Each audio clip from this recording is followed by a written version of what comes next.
I'm Matt Ward, and this is the People's Orchestra and Show Choir podcast. As usual, we will be informing you about what's happening now and looking into the future to what's coming up for TPO and TPSC. This month, I catch up with Claire Lambert about the Come and Sing event at Cheltenham. I talk about walking choirs with Chris Webber. I chat with Mariann Harris about getting people back into work. And I find out about the Ringers Choir from volunteer Julie Lawrence. But before we get into this month's packed programme, let's go to Chris for March's The word of the month is Accelerando. It is a term that indicates a gradual increase in tempo, meaning the speed of the music gradually becomes faster over time. This technique is often used to build excitement or intensity in a piece, making it an important aspect of musical expression and performance. By changing the tempo, composers can enhance the emotional impact of their music and create dynamic contrasts. Accelerando can be notated in sheet music with the abbreviation Accel, or written out in full for clarity. Thanks, Chris. And Chris will be joining me again later in this month's programme to talk about the fantastic TPSC walking choirs. But first, on February 15th, we ran our very first Come and Sing Day at the Cheltenham Ladies College. Claire Lambert was instrumental in organising this fabulous day for our members and guests, and she's here with me now to share her views on the day. Hello, Claire. Thanks for joining us today. Tell us about how it went. Hi, Matt. Well, yes, the Cheltenham Come and Sing Day was my first event that I've helped to organise for TPSC, and I think it went pretty well, to be fair. Everything ran the way we wanted it to run. People seemed happy. They enjoyed the event. I didn't feel too stressed about it all. It all kind of went as smoothly as I hoped it would. So I was really pleased with it, really pleased with how it went. Good. This is your first event that you've run for TPSC, is it? Have you ever done anything like this before? Never done anything like this before, no. I was a primary school teacher, so the closest I got to this was taking children to the zoo or to the park, which I suppose there are some comparable elements, but it's not quite the same as getting 100 adults into one venue and singing together and organising tea and coffee for them, which was a job in itself. But it all went really well. So, yeah, it was something that I hadn't done before, but I think I'd be happy to give it another go. Brilliant. Yeah, I think we'd like to see another one. What was really exciting about the day for you? I think it was the opportunity to do something different to what usually happens with a TPSC event. So I've attended now 4 events, I think, with the TPSC since I started. They've all been slightly different, but this was completely different because it was lots of people coming together to do things that they hadn't worked on before. And that was a little bit daunting, I suppose, because in the massed events, everybody's been rehearsing the pieces, learning them, singing them. They all know what's expected. This time round, it was lots of pieces that we hadn't done before, other members from different choirs coming together, but also people from the general public just coming along and joining us. So it wasn't as clear-cut as to how it would work and how people would enjoy it and go with it. But actually, I think it was music that people hadn't had a chance to sing particularly before, but they knew. And it just was a really fun event, and it was something that I was proud to have been a part of.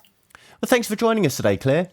If you were there, you may have also seen Pina Colada Girl wandering around with her microphone and accosting revellers to get their take on the day.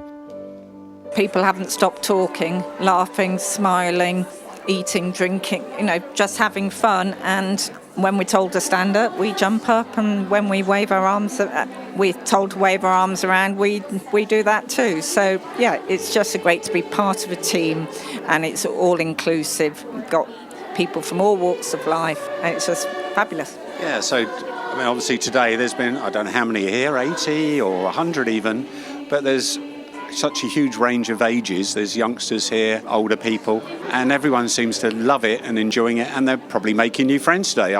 We've said hello to various people that we've met today, and it's been lovely to chat to them, find out where they've come from, what they've been doing, whether they've sung before, whether they've been singing in one of the groups, and it's been lovely to talk to people that love music, and it's great. I really do think it makes a massive difference to people doing something as a group with other people that enjoy doing the same thing. It's just lovely. Everyone should join a choir. It's a great thing to do. She also spoke to the choir leaders, Mark Aitchinson and Georgie Lees, who told us what they felt about the event. It's just lovely seeing so many people together, lots of new people that we've seen at loads of different events, all coming together just to have a bit of a sing and a laugh. Yeah, it's really nice as well seeing new faces that haven't joined the People's Show Choir family and just seeing them go, oh, this is what it's about. It can be quite hard for people sometimes to walk into a room and start up a conversation with a total stranger. But if you put them next to each other and get them to sing, everyone's from a level playing field. You don't have any preconceived ideas of who people are or anything. You're just all there for the same purpose. And after 5 minutes, you forget that you didn't know them before 5 minutes ago. And all of a sudden, you're just singing with them like they're your new best friend. The mental health and physical health benefits of singing are unparalleled, in my opinion. When you're doing this as either conducting and leading or as a participant, you forget everything else that's going on in the world. Absolutely forget it. And if you would like to try out TPO or TPSC for yourself, you can join through thepeoplesorchestra.com. Click the 2 weeks free button and join a choir in one of our many locations, which are spread all across the West Midlands, but also in Essex, London, Yorkshire, Newport, Scottish Highlands, Gloucestershire, Northamptonshire, Warwickshire and Shropshire. Did you know we even have a choir exclusively for the West Midlands Fire Service? We also have our main People's Orchestra, Big Band and Rusty's Orchestras, which are welcoming new members, so head to the website to find out where they are. Even if you haven't played since school, we have an orchestra for you. Chris Webber has stuck around for more than just the musical word of the month this month. You probably know Chris as the Community Engagement and Recruitment Manager and as the choir leader at the Sutton Coldfield and Hales Owen choirs.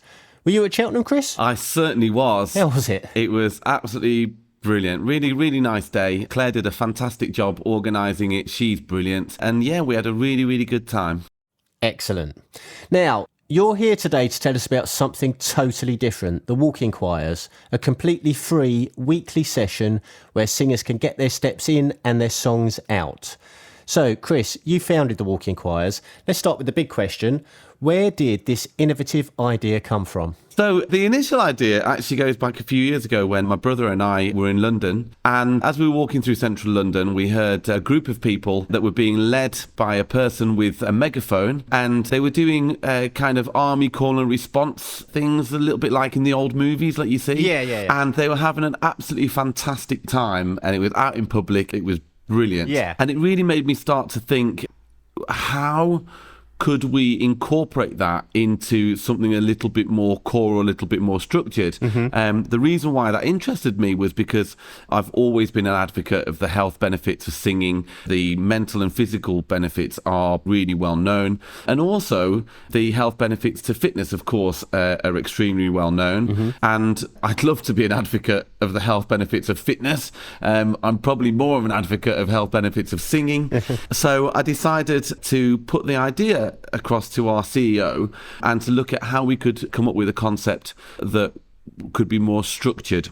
And we wanted to answer a fundamental question, which was, if people are learning something new and their brain is concentrating on that specific task of learning something, will the brain even think that it's doing an exercise at the same time? So that was the idea that we wanted to have a go at. Okay. And we ran some pilot tests with existing choir members, and it absolutely proved the concept. So we put an application in for funding, and we got funding given to us by the SCVO, Big Give, National Lottery Community Fund, and they funded us for all the equipment, all the staffing, so that people could have free access to take part in 3 walking choir sessions per weekend, completely free to them. Brilliant. So what does a walking choir session look like, and what do people get out of it? So each session is an hour long, and they're specifically in really lovely parks. So there's lots of really nice scenery, really fresh outdoors. Everybody gets a pair of wireless headphones that's connected to a transmitter from the choir leader at the front. That's connected to a music player, and the choir leader has a headset microphone and sings from the front. And we start off with a 5-minute physical warm-up, and then we do about 50 minutes of walking around, and then another 5 minutes cool down at the end. And the music changes pace throughout. It's a little bit like when you're on a treadmill. To do a good workout, you do a few minutes of fast pace, then you do a few minutes of slow pace, and you keep changing it like that. So our music is designed to simulate that idea, and all the music is bespoke, so people won't know the music beforehand, and that means that they have to focus and concentrate on what they're learning. So by the end of it, they have no idea that they've just walked 2.5 miles. And everyone who takes part really, really enjoys it. They come out feeling really refreshed. They come out feeling that they've genuinely got fitter in that period of time, and had a great time doing it. Yeah, brilliant. And so what's the future for the project? It's been running for a year now. Where do you see it going? So what we'd really like to do is to be able to keep it accessible for free for people for as long as we possibly can, and we want to expand it. So currently we've got 3 sessions every weekend in 2 locations, and we'd like to expand that to 6 sessions over the weekend into more locations. We've been in discussions with Sandwell Council and with Dudley Council regarding places where they would like us to take the walking choir to. So we're in the process of putting an application in for a large grant in order to allow us to do that, because we'd really love to be able to take the walking choir further out and to give even more people the opportunity to take part in something so brilliant. Well, that's absolutely wonderful. And if you fancy taking part in a walking choir event, you can find out where the next one's happening at thepeoplesorchestra.com. Next, we're joined by someone whose work changes lives. Mariann Harris has been a key part of the People's Orchestra for over a decade, supporting their Back to Work programme. Through her expertise in career coaching, CV writing and interview preparation, she's helped over 1,500 people find their way back into paid employment, further training or higher education. Hello, Mariann. Hello. Hello, Matt. Hello. I know you're very busy, so thanks for taking time to talk to us. You're welcome. Now, you've helped over 1,500 people move into employment, training or education. What first sparked your passion for helping people get back into work? My passion was first sparked a very, very long time ago when I was doing a job that I disliked enough to leave and find my own way to the local job centre at that time to look for something else. And it was a while back in the days when job centres had little cards and vacancies on display. So I found myself in there and talking to a member of staff within that setting. They offered me a job there, to work there. And it was just a temporary cover over what was the summer period, but I just simply never looked back. The sheer joy of being on the front line and meeting people, day in, day out, and sharing their job search journey with them, and then seeing the end result was just a marvellous thing to be to be part of. And it sparked my passion enough, to not just do it and to stay within similar roles, but to expand it and to just thoroughly enjoy it and breathe it, really. Yes. So yes, the passion was sparked by me being, unsure and in a job I didn't like, and just moving on. Yeah. I remember getting my first job in a studio, actually, from a card in a job centre. Yes, they were the days, weren't they? Those are the days, and that was quite a nice thing. Things have changed a lot since then. I mean, the service is still there to a large extent, but the cars as such with the individual jobs on have gone. Yes. Yeah.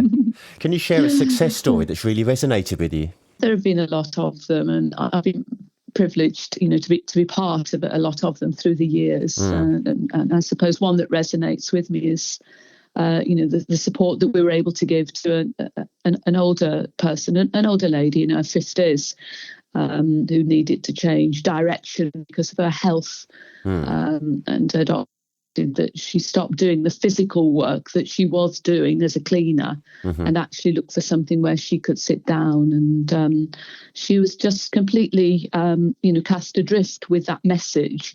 And she found her way to us, and we were able to to give some direction. So an older lady, she dedicated her life, to bringing up a daughter. So lots of things resonated with me, and, just found herself in changing circumstances with her own health and just needing that support to actually make a big change, big transformation in her life. Yeah. But it was just a marvellous time to sit, to listen, and drink coffee with her, because we went right back to her school days, and she'd done quite well, and the only subject that she wanted to do better at, that she struggled with, was maths. Yeah. And that was when I was able to say, well, look, our local college do fabulous free maths courses, so let's go and explore, let's go and visit them and see what they've got on offer. Yeah. And she did. She not only came out of it with better maths qualifications than I've got, but she was also able to move that into a full-time job with the central government department, with HMRC. Wow. So she'd actually gone from being given, your health is struggling, you need to, leave a cleaning job and, do something sitting down, to actually gaining, very, very solid qualifications, and then a job of her dreams, in the tax office with terms and conditions that are just fabulous. Well, that's amazing. And to this day, we're obviously still in touch. And she says it just feels like she's in a dream. Yeah. And I think that, is just the kind of thing that, certainly makes my heart sing. There's no better message to set you up for, to just go on and on with kinds of worries and concerns that people bring to our door, really. So it's lovely. It's very rewarding, isn't it? Indeed it is. And she's got such a lovely conversational manner that she's the ideal person to have on a helpline like that, in a customer service role, where she can just, accurately and appropriately direct other people. It's lovely. It's lovely. So, and do you think creative outlets like singing and performing can help with the confidence and resilience in job seekers? Absolutely, I do. I certainly do. Yes. When it comes to something like singing and performing, it's, you certainly, it takes some guts, and some confidence. And I think there's no better way to build it than something like, singing, performing. There's very little in life. You can have a lot of ability, but there's very little in life without some confidence to accompany it. So most definitely, yes. They very, very much go hand in hand. Yes. Yeah. Yeah. And you do have to stand up and impress at a job interview. Yes. You can't go in there without being able to display that confidence to get the job offer, rather than a sad message that says thank you, but not on this occasion. Yeah, so, of course. There's a clear link there, most definitely. Yes. Yeah. Well, look, thank you, Mariann, for talking. Absolutely vital work, I'm sure you'll agree, and work that can't be done without your valuable donations. So thank you if you've already made a donation through your subscriptions to the choir or the orchestra. And if you can afford to help more, then please go to our website, thepeoplesorchestra.com, click on the donate button and pledge whatever you can so that we can continue our tireless charitable work. Thanks, Mariann. Our next guest is Julie Lawrence, a volunteer member of the Ringers Choir. The Ringers are a unique and passionate group of volunteer singers who travel to support other choirs. Not only do they gain fantastic opportunities to perform in different settings, they also play a vital role in strengthening smaller or newer choirs by boosting their numbers at performances. It's a wonderful way to build connections, share the joy of singing, and ensure every choir gets the support they need to create an amazing musical experience. Today, we're diving into what it means to be a ringer and why their work is so important. Hi, Julie. Hiya. So, Julie, what makes being a ringer so special for you, and why do you do it? I enjoy meeting people, and I love the community of the choir.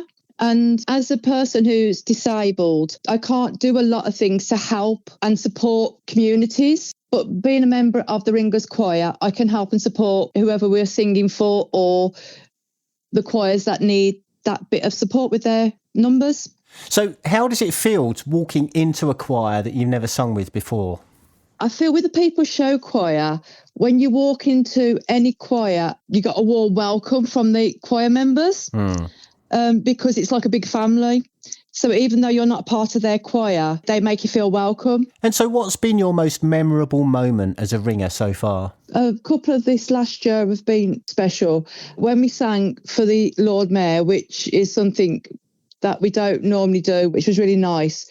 And also we sang at the QE hospital at Christmas, and the staff and visitors and patients were giving them a bit of happiness around Christmas time when it can be a bit depressing being in hospital and or being poorly. Oh, that sounds wonderful. So you're going to stick with the Ringers Choir for a while, are you? Yeah, I've been in it from the beginning, and when I can, go to most things to help out. Oh, it sounds like great fun. Thanks for speaking with us today, Julie. And if you'd like to get involved in the Ringers Choir or anything else, get in touch at thepeoplesorchestra.com or by sending us an email at hello@thepeoplesorchestra.com. Let us know what special skills you have too. We'd love to make the best use of your valuable time. Coming up in March, on the 2nd, the Spring Into Action concert is at the All Saints Church in Weston-super-Mare, where 3 of our choirs will be showcasing the fantastic repertoire they've been working on throughout the spring term. On March 9th, at 6:30pm, the People's Big Band feature as part of Birmingham Rocks at Snobs Nightclub. Admission is free and it will last around 2 hours. And our choirs and orchestra are fine-tuning every note in preparation for our Mother's Day concert, Back to the Movies at Birmingham Symphony Hall on March 30th. It's shaping up to be an incredible event and we can't wait to bring it to the stage. Tickets are available through B Music, so don't miss out. We're also looking ahead to the Scottish Highlands tour in May, which promises to be a breathtaking musical experience. If you've ever thought about joining us, now's the perfect time. Head to thepeoplesorchestra.com to sign up for 2 weeks free. Thank you for listening to this episode of the People's Orchestra and Show Choir podcast. Tune in next month when I will talk with Julian Powell, one of the Board of Trustees, about what they do and what his role as a trustee involves. I'll also be talking to Liz Reed, who runs 3 of our show choirs, about how she finds the time for such a big commitment and how each of her choirs has a completely different personality. Check out the website, thepeoplesorchestra.com, and follow the People's Orchestra and the People's Show Choir social media channels. And if you would like to find out about how I can help you with making a podcast for your organisation, take a look at my website, audioeditingsecrets.com, and follow my social media, which is Audio Editing Secrets on Facebook, Instagram, YouTube and TikTok. I've been Matt Ward. Thank you for listening.